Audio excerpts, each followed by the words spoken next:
అమ్మవారి కనుకనే పార్వతమ్మ అటువంటి మాని కాయలు తెంపింది పోలు ముంతలు పెట్టింది పోలుకు దారం చూడదామంటే దారం లేకపాయ మర్చిపోయింది పార్వతి.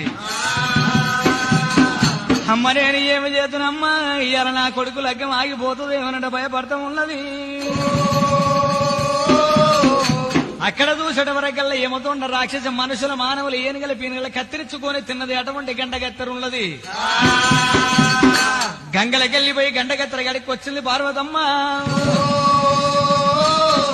ఆదివారం నాడు పుట్టిన నడి మందల ఉరుకులాడుతున్న తెల్ల గొర్రె పిల్లను పట్టింది పార్వతీదేవి. ఊరుగా తిరిగి పట్టినే పార్వతమ్మ.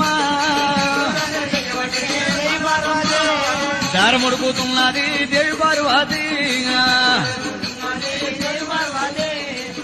యమదొండ రాక్షసి పొక్కలే ఉన్నాయి కదా దండగదురు పెట్టింది నడి మంద లోపల కుదిరేసుకుని కూర్చొని పార్వతమ్మ దారం ఉడికినది.